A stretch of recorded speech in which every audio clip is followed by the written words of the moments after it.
نہیں ہے، غیر مجتہد ہیں، تو غیر مجتہد مجتہد کی اتباع کرے گا۔ پہلی بات سمجھو، تقلید کون کرے گا؟ جو مجتہد نہ ہو۔ جو مجتہد ہے وہ تو خود اپنا اجتہاد کرے گا، اور اب آج کل اس زمانے میں کوئی مجتہد نہیں ہے۔ کوئی بڑے سے بڑا علامہ ہو، مقلد بن کے مسئلے یاد کر لے تب بھی غنیمت ہے۔ تم کو دوری اپنے پاس رکھو، بڑے سے بڑے علامے سے مسئلے پوچھو، کہو یہ مسئلہ بتا، 10 مسئلے بتائے گا تو آگے 11واں مسئلہ نہیں آئے گا اس کو۔ وہ بات سمجھے؟ یہ تو مسائل، یہ تو ایک سمندر ہے جس کا کوئی کنارہ کوئی نہیں ہے۔ غیر مقلدوں کو ہم کہا کرتے ہیں کوئی بڑے سے بڑا تم مولوی اپنا بٹھاؤ، ہم پوچھتے ہیں صرف 5 مسئلے پوچھتے ہیں، مسئلے بتا دے صرف۔ اجتہاد کرنا دلائل الگ، اور سمجھے مسئلے کے دلائل دینا الگ، دلائل کے ماخذ بتانا الگ، صرف مسئلہ بتائے، صرف مسئلہ۔ اس لیے غیر مقلدوں کے بڑے بڑے مولوی جب مسئلہ لکھتے ہیں، ان کے جتنے فتاوے، فتاوی ثنائیہ، فتاوی نظیریہ، فتاوی غزنویہ، فتاوی سلفیہ، فتاوی علماء حدیث، یہ جتنے ہیں ان کو دیکھو۔ یہ فتوے لکھنے والے ہدایہ کو دیکھتے ہیں، ہماری شامی کتاب کو دیکھتے ہیں، البحر الرائق ہماری کتابوں کو یہاں سے دیکھ کر فتویٰ لکھتے ہیں، مقلدین کی کتابوں کو دیکھ کر فتویٰ لکھتے ہیں، پھر مقلدین پر فتوے بھی لگاتے ہیں۔ کوئی بڑے سے بڑا غیر مقلد ہو،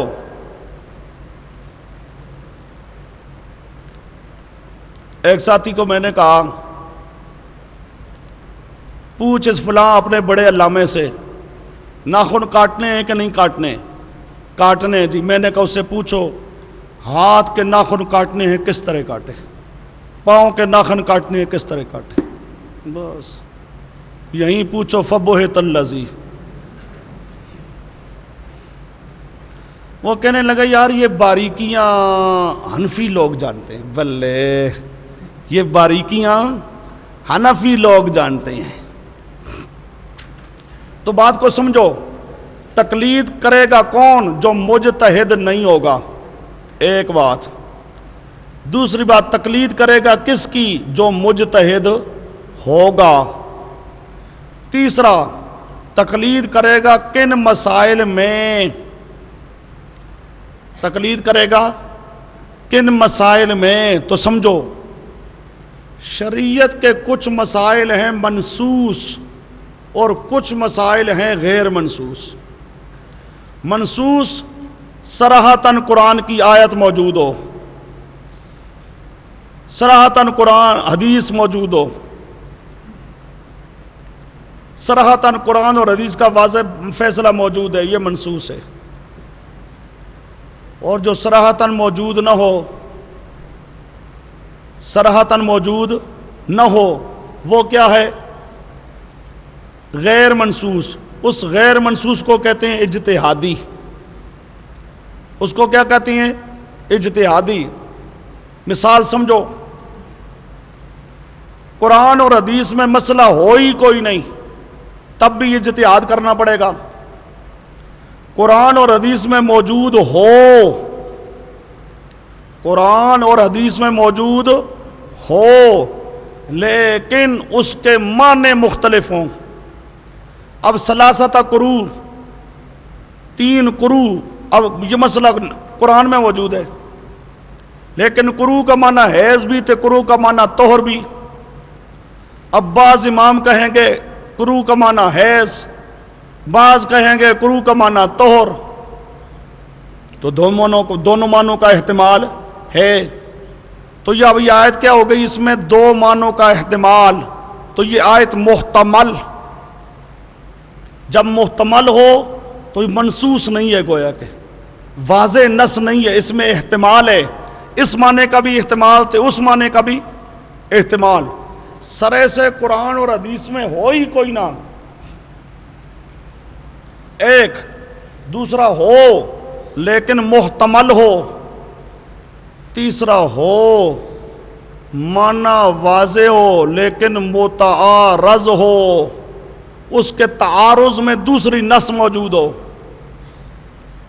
اب یہ ساری صورتیں کیوں ہوگی؟ ان پہ اجتہاد کرنا پڑے گا۔ مسئلہ قرآن اور حدیث میں ہے ہی کوئی نہیں۔ گائے کا دودھ پینا، گائے کا گوشت کھانا، بکری کا گوشت کھانا، بکری کا دودھ پینا، حدیث میں ذکر۔ بھینس کا دودھ پینا، کوئی ذکر نہیں۔ بھینس کا گوشت کھانا، کوئی ذکر نہیں۔ اب قرآن اور حدیث میں بھینس کے دودھ کا حلال ہونا، بھینس کے گوشت کا حلال ہونا، کہیں ذکر ہی کوئی نہیں۔ اب یہاں پر اجتہاد کرنے کی ضرورت پڑے گی۔ تو یہ مسئلہ کیا کہلائے گا؟ مسئلہ اجتہادی ہے، یہ مسئلہ منصوص نہیں ہے، اس پر نص سرے سے موجود ہی کوئی نہیں۔ ایک صورت مسائل اجتہادیہ کی۔ دوسری صورت نص ہو لیکن اس میں کئی معنوں کا احتمال ہو، جیسے ثلاثۃ قروء۔ اب یہ نص ہے لیکن قروء کے اندر مختلف معنوں کا احتمال ہے۔ حیض کا بھی احتمال، طہر کا بھی احتمال۔ جب احتمال ہو گیا تو یہ مسئلہ بھی گویا کہ منصوص نہیں ہے، یہاں بھی اجتہاد کرنے کی ضرورت ہوگی۔ مجتہد اجتہاد کرے گا کہ طہر والا معنی لینا بہتر ہے یا حیض والا معنی لینا بہتر ہے، تو وہ کیا کرے گا؟ مجتہد اجتہاد کرے گا۔ اب اس کو بھی یہ کہا جائے گا کہ یہ مسئلہ بھی گویا کہ منصوص نہیں ہے، نص ہے پر نص میں مختلف معنوں کا احتمال ہے، مختلف معنوں کا احتمال ہے۔ اب یہاں پر مجتہد کیا کرے گا؟ دو معنی ہیں، مثلا دو معنی ہیں، وہ ایک معنی کو ترجیح دے گا، ایک معنی کو کیا دے گا؟ ترجیح۔ اب اس نے کیا کرنا ہے؟ اب وہ نص کے اندر ایک بات موجود ہے لیکن وہ واضح نہیں ہے، محتمل ہے، احتمال ہے ایک معنی کا دوسرے معنی کا۔ اب یہاں پر مجتہد اجتہاد کرے گا کہ طہر والا معنی لینا چاہیے یا حیض والا معنی لینا چاہیے، تو اب یہاں پر مجتہد کا اجتہاد ہوگا کسی ایک احتمال کو متعین کرنے کے لیے۔ اجتہاد کس لیے کیا جائے گا؟ ایک احتمال کو متعین کرے گا، ایک احتمال کو ترجیح دے گا۔ اب یہ بھی مسئلہ کیا بن جائے گا؟ اجتہادی۔ اور کچھ سمجھ آ رہی ہے؟ یہ بھی مسئلہ کیا بن جائے گا؟ اجتہادی۔ تیسرا، نص موجود ہو، معنی بھی واضح ہو لیکن اس کے معارض دوسری نص بھی ہو۔ رفع یدین کا کرنا بھی ہے تو نہ کرنا بھی ہے، یہ تعارض ہو گیا۔ اب یہ مسئلہ کیا ہوگا؟ متعارض۔ اس میں کیا ہے؟ تعارض ہے۔ ایک نص رفع یدین کو ثابت کرتی ہے، دوسری نص رفع یدین کی نفی کرتی ہے، تو نصوص متعارض ہیں۔ نصوص کا کیا آپس میں تعارض ہے۔ اب یہاں پر بھی یہ مسئلہ گویا کہ منصوص نہیں ہے، اسے یہ نہیں کہا جائے گا کہ یہ مسئلہ منصوص ہے، صراحتاً موجود ہے، صراحتاً موجود نہیں، یہ موجود ہے تعارضاً۔ وہ سمجھے؟ یہ موجود ہے تعارضاً۔ احتمال والا موجود ہوتا ہے احتمالاً، وہ سمجھے؟ احتمال والا موجود ہوتا ہے احتمالاً، یہ تعارض والا موجود ہوتا ہے تعارضاً۔ تو احتمال یا تعارض ہو تو گویا کہ وہ موجود نہیں ہے، واضح نہیں ہے، اس لیے اس مسئلہ کو بھی منصوص نہیں کہا جائے گا، اس مسئلہ کو کہا جائے گا یہ مسئلہ اجتہادی ہے۔ اب یہاں تعارض ہے، مجتہد اجتہاد کرے گا کہ اس نص کو ترجیح دی جائے یا اس نص کو ترجیح دی جائے۔ اب یہاں پر اجتہاد کس لیے ہوگا؟ کسی ایک دلیل کو ترجیح دینے کے لیے۔ اور سمجھے احتمال میں کیا تھا؟ ایک احتمال کو متعین کرنے کے لیے. یہاں تعارض کی صورت میں کیا ہوگا؟ ایک دلیل کو دوسری پر ترجیح دینے کے لیے اجتہاد کرنے کی ضرورت پیش آئے گی. بات سمجھے؟ اب یہ مسائل کیا ہیں؟ مسائل اجتہادی. اب غیر مجتہد نے اجتہاد کرنا ہے. کہاں اجتہاد کرنا ہے؟ جہاں نص نہ ہو. غیر مجتہد نے مجتہد کی تقلید کرنا ہے. کون سے مسائل میں؟ اجتہادی مسائل. اجتہادی مسائل کون سے ہیں؟ جن کے اندر نص موجود نہ ہو. نص سرے سے ہو ہی نہیں. ایک، نص ہو پر احتمال ہو. دو، نص ہو لیکن تعارض ہو. تین. اب تین صورتوں میں اب مجتہد تو اجتہاد کرے گا، غیر مجتہد تو اجتہاد کرنے کی طاقت رکھتا نہیں. اب یہ کیا کرے؟ اب اس کے لیے یہی ہے کہ یہ مجتہد کی تقلید کر لے، کیونکہ اس کو اگر حکم دیا جائے تو بھی اجتہاد کر تو وہ تو یہ کر نہیں سکتا. اب بھینس کا دودھ، اس کے لیے مجتہد نے اجتہاد کیا. مجتہد نے اجتہاد کیا، اس نے بھینس کو گائے کے مشابہ قرار دیا. پھر گائے والا حکم جاری کیا. جس طرح گائے کا دودھ حلال، بھینس کا دودھ حلال، جس طرح گائے کا گوشت حلال، اسی طرح بھینس کا گوشت حلال. اب مجتہد نے اجتہاد کیا، ہم نے مجتہد کے اجتہاد کو مان کر تقلید کی. اب بھینس کا دودھ وہ پی سکتا ہے جو مجتہد کی تقلید کرتا ہو. جو مجتہد کی تقلید نہیں کرتا وہ بھینس کا دودھ لے تو اسے کہو غیر مقلد صاحب پہلے قرآن حدیث کی دلیل دینا کہ یہ بھینس کا دودھ حلال ہے. دلیل نہیں ہے تو مقلد بننا. مقلد بن تو تب دودھ لے سکتا ہے، غیر مقلد بھینس کا دودھ لے سکتا نہیں ہے. بات سمجھے؟ اب وہ جو حلال کہتا ہے، بھئی حلال کیسے کہتا ہے؟ تو یا تو اجتہاد کرنے کی طاقت رکھتا ہے تو بتا. وہ تو تجھے الف بے نہیں آتی، اور الف بے نہ آنے کے باوجود علامہ ہونے کا دعویٰ کرے گا، اور بڑے بڑے علماء کو کافر اور مشرک کہے گا. یہ تو ان کی قسمت میں ہے کہ بڑے بڑے علماء ساری زندگیاں جنہوں نے دین کی خدمت کی، ایک چھوٹے سے چھوٹا ان پڑھ غیر مقلد جسے استنجا کرنے کا طریقہ نہیں آتا، اسے پوچھو گرمیوں میں کیسے کرنا ہے تو سردیوں میں کیسے کرنا ہے، پتہ ہی کوئی نہیں. وہ فتوے لگاتا ہے پوری امت کے علماء پر. سب سے بڑی ان لوگوں کی بدقسمتی ہے، یہ جہنمی بنتے ہیں اس لیے کہ پوری امت کو یہ کافر کہتے ہیں. بڑے بڑے علماء کو کافر کہہ کے خود کافر بنتے ہیں. اب بھینس کا دودھ وہ لے جو مقلد ہو. غیر مقلد بھینس کا دودھ بھی نہیں لے سکتا، بھینس کا گوشت بھی نہیں لے سکتا.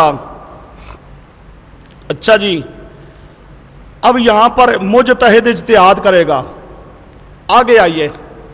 دوسرا ثلاثہ قروء، جس طرح نص ہے لیکن احتمال ہے. اب یہاں پر مجتہد اجتہاد کرے گا. کیوں کرے گا؟ ایک معنی کو متعین کرنا ہے اس نے. اب وہ ایک معنی کو متعین کرے گا. اب ایک معنی کو متعین کرے تو اس نے گناہ کیا. اس نے بعد کے لوگوں پر احسان کیا نا کہ ایک معنی متعین کیا اس نے. فقہ یہی ہوتی ہے، کوئی فقہ اپنا مسئلہ بنایا نہیں جاتا، قرآن حدیث کے مسئلے کو ظاہر کیا جاتا ہے. قیاس کیا ہے؟ قیاس مظہر ہوتا ہے، قیاس مثبت نہیں ہوتا، احکام کو ثابت نہیں کرتا، مثبت قرآن حدیث ہے. قیاس مظہر ہے، قرآن و حدیث کے مسائل کو ظاہر کیا جاتا ہے۔ اچھا جی، اب احتمال تھا نص کے اندر، اب یہاں پر بھی اجتہاد کرنے کی ضرورت ہے۔ مجتہد تو اجتہاد کرے گا، ایک معنی کو متعین کرے گا، اور جو مجتہد نہیں ہے وہ کیا کرے؟ اب اس کو کہا جائے نہیں تو اجتہاد کر، تو اجتہاد کرنے کی تو طاقت نہیں، لا یکلف اللہ نفسا الا وسعہا، اس کو اجتہاد کرنے کا حکم نہیں دیا جا سکتا۔ اب وہ کیا کرے؟ وہ مجتہد کی تقلید کرے گا ایک احتمال کے متعین کرنے میں۔ اب یہ مسئلہ بھی کیا ہو جائے گا؟ اجتہادی، منصوص نہیں رہے گا۔ تیسرا تعارض ہو، یہ یامین، رفع یدین وغیرہ، یہ متعارض مسائل ہیں، ان میں ایک نص کو، ایک دلیل کو ترجیح دینا ہے۔ اب مجتہد تو اجتہاد کرے گا، مقلد تو اجتہاد کر سکتا ہے نہیں، یہ مجتہد کے اجتہاد کو تسلیم کرے گا۔ تو بات سمجھا رہا تھا، تقلید کن مسائل میں؟ مسائل منصوصہ نہیں، مسائل اجتہادیہ، مسائل اجتہادیہ کے اندر کیا کرنی ہے؟ تقلید کرنی ہے۔ اب اجتہادی مسائل کا مطلب یہ ہے کہ وہاں پر نص موجود نہیں ہے۔ اب کوئی غیر مقلد کہے کہ یہ مقلد تو قرآن اور حدیث کے مقابلے میں امام ابو حنیفہ کی بات مانتے ہیں، تو میرا جھوٹ ہو گیا، کیونکہ قرآن اور حدیث اگر موجود ہوتا تو مسئلہ منصوص ہوتا، قرآن اور حدیث کا واضح فیصلہ موجود ہوتا تو مسئلہ کیا ہوتا؟ منصوص ہوتا، اور مسئلہ منصوص ہوتا تو ہمارے نزدیک وہاں پر مجتہد اجتہاد نہیں کر سکتا، مقلد تقلید نہیں کر سکتا۔ مجتہد کہاں اجتہاد کرے گا؟ جہاں نص نہیں ہوگی، اجتہادی مسئلہ ہوگا۔ لہذا غیر مقلدوں کا مقلدین اہل سنت والجماعت پر یہ الزام لگانا کہ یہ اپنے امام کی بات مان لیتے ہیں اور قرآن اور حدیث کو چھوڑ دیتے ہیں، یہ سراسر بہتان ہے۔ امام کی بات قرآن اور حدیث کے مقابل تو تب ہوتی کہ قرآن اور حدیث کی واضح نص موجود ہوتی، مسئلہ منصوص ہوتا۔ مسئلہ منصوص ہوتا تو ہماری کتابیں تو کہتی ہیں کہ وہاں مجتہد اجتہاد ہی نہیں کرتا اور مقلد تقلید نہیں کرتا، تقلید ہوتی ہے اجتہادی مسائل میں، منصوص مسائل میں نہیں ہوتی۔ اچھا جی، یہ دو باتیں۔ تیسری بات، پہلے تھا تقلید کون کرے گا؟ غیر مجتہد۔ دوسرا کن مسائل میں کرے گا؟ مسائل اجتہادیہ میں۔ یہ جو پھر تقلید کرے گا، مجتہد معین ہو ایک تے غیر معین ہو دو، تقلید شخصی ہو ایک تے غیر شخصی ہو دو۔ اب ذرا بات سمجھو، ایک ہے کہ آدمی یہ کہے بعض مسائل اس مجتہد کے، بعض اس کے، بعض اس کے، بعض اس کے، غیر معین، کبھی اس کی تقلید، کبھی اس کی تقلید، کبھی اس کی تقلید۔ یہ ہے تقلید غیر شخصی، تقلید غیر معین، تقلید لا علی التعیین، او جو کہہ رہا ہے نذیر حسین صاحب دہلوی، لا علی التعیین، غیر معین، غیر شخصی۔ اور ایک ہے کہ ایک مجتہد کے سارے مسئلے مانے، ایک مجتہد کے سارے مسئلے مانے، یہ ہے تقلید شخصی، تقلید شخصی۔ اب عام طور پر غیر مقلد تقلید شخصی کی تردید کرتے ہیں، اور پھر وہ جب مناظرہ مقرر ہو تو کوشش کرتے ہیں کہ موضوع متعین ہو، تقلید شخصی، تقلید شخصی۔ جو ہمارے لوگ ہوتی ہیں یہ ماشاءاللہ ہوتی ہیں، یہ اپنے علماء سے رابطہ کرنے کے بغیر پہلے ہی لکھ کے دے دیتے ہیں، ٹھیک ہے جی تقلید شخصی پر مناظرہ ہوگا۔ دو بات کو سمجھو، اب شخصی پر مناظرہ تو اس کے ساتھ ہو نا جو غیر شخصی مانتا ہو. غیر شخصی تقلید ایک آدمی مانتا ہے لیکن وہ کہتا ہے میں شخصی نہیں مانتا، ٹھیک ہے، اس کے ساتھ گفتگو ہو جائے شخصی پر. لیکن جب ہمارا مقابل فریق نہ شخصی تقلید مانے تو نہ غیر شخصی مانے، وہ اپنے آپ کو کہے کہ ہم تو ہیں ہی غیر مقلد اور تقلید کرنے والا ہے ہی مشرک، شخصی تقلید کرے تب بھی مشرک ہے تو غیر شخصی کرے تب بھی مشرک ہے. جب ہمارا مقابل مطلق تقلید کا منکر ہو، سمجھو ہمارا مقابل مطلق تقلید کا منکر ہے، تو موضوع بھی کیا ہونا چاہیے؟ مطلق تقلید. موضوع اب کیا ہونا چاہیے؟ مطلق تقلید. چونکہ ہمارا مقابل فریق نہ شخصی مانتا ہے تو نہ غیر شخصی مانتا ہے. شخصی کرنے والا بھی کافر تو غیر شخصی تقلید والا بھی کافر مشرک. وہ سمجھے؟ تو اب اس کے ساتھ ہمارا جو اختلاف ہو تو کس چیز کا اختلاف ہوگا؟ تقلید مطلق کا. مطلق تقلید، مطلق تقلید. ہم مطلق تقلید ثابت کریں گے، وہ مطلق تقلید کی تردید کرے گا. بات سمجھے؟ ہاں اگر آپ کے سامنے آ جاتا ہے کوئی آدمی، وہ کہتا ہے جی میں مطلق تقلید مانتا ہوں. مطلق تقلید کی دو قسمیں ہیں، ایک شخصی تو دوسری غیر شخصی. یہ مطلق تو کسی ایک کے ضمن میں ہوگا، مطلق کا اپنا کوئی وجود تو نہیں ہوتا، اس کے اپنے افراد کے اندر وہ پایا جائے گا، شخصی یا غیر شخصی. وہ کہتا ہے میں غیر شخصی